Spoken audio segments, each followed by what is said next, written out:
Olá, adoradores! O título do nosso salmo de hoje é Ao Mestre de Canto, para instrumentos de corda, salmo didático de Davi.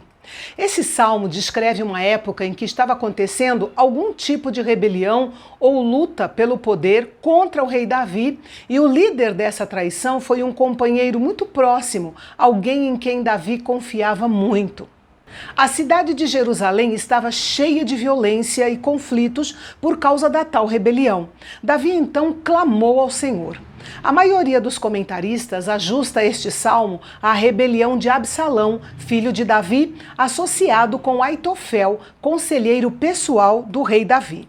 Ao iniciar sua oração cantada, Davi parecia sentir que Deus estava distante, como se estivesse ignorando sua oração.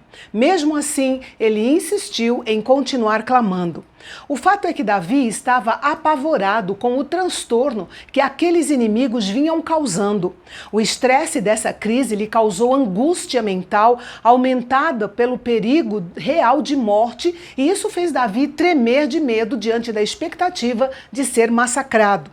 Davi desejou ter as asas como as das pombas, para voar e escapar dos problemas e ficar refugiado no deserto. Quantas vezes, em meio aos nossos problemas, nós nos identificamos com Davi, não é mesmo? Quantas vezes desejamos ter asas para escapar de alguns momentos difíceis pelos quais nós passamos? E é um consolo para nós saber que gigantes espirituais como Davi e outros também tiveram esse mesmo desejo. Davi orou para que Deus dividisse ou dispersasse aqueles que planejavam o mal contra ele. Muitos veem aqui uma alusão à confusão de línguas em Babel.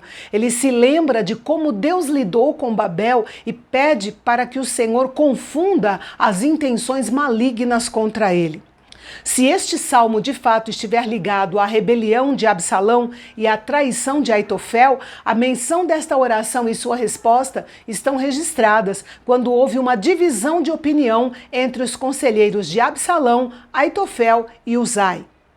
Os ataques contra Davi começaram com palavras, mas se avolumaram de tal forma que algumas pessoas andavam por Jerusalém dia e noite, causando problemas para Davi. A cidade santa se tornou um covil de maldade, de modo que a crise em questão não era apenas um problema para Davi, mas para o povo de um modo geral. A instabilidade e a intriga deixaram toda a cidade com uma profunda sensação de insegurança.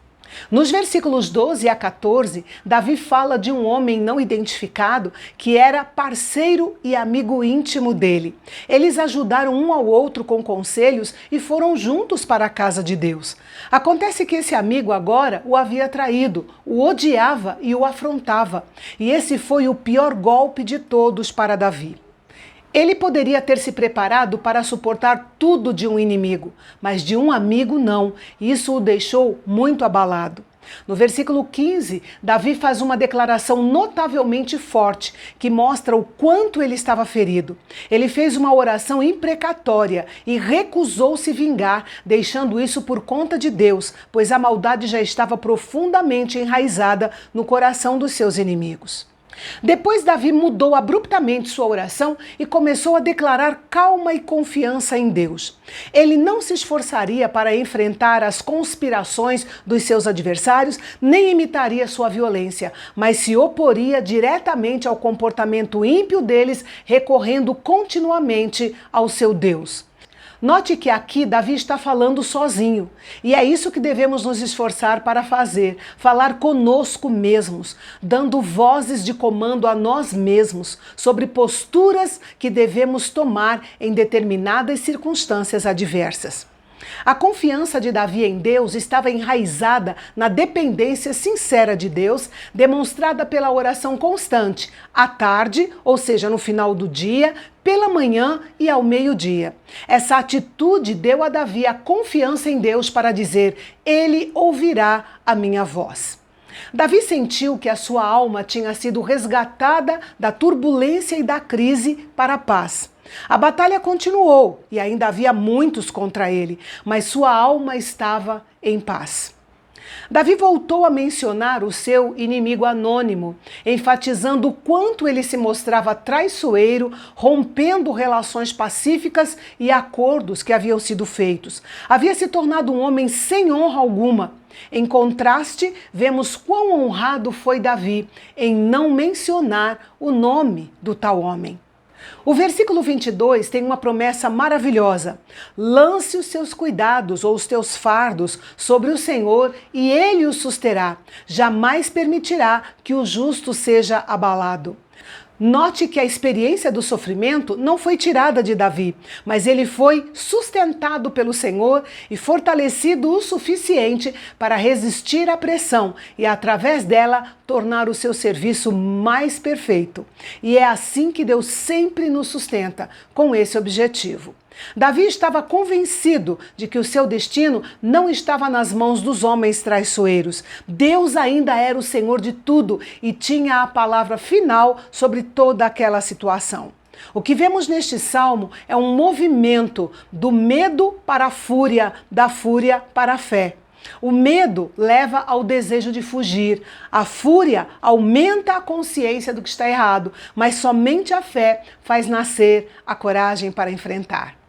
Deus, sendo fiel, ajudaria e estabeleceria os justos e derrubaria aqueles homens sedentos de sangue e enganadores que causaram tantos problemas entre o povo de Deus.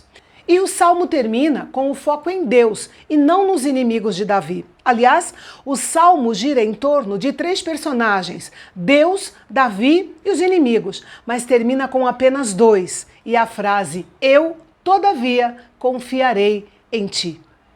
E no salmo de amanhã veremos a canção que Davi compôs quando se envolveu em um grande problema com os filisteus. E para escapar com vida, ele precisou se fingir de louco. Vamos rever esse episódio amanhã, aqui no Canal Bendito, o canal de Fala Fácil, onde a teologia é para todos.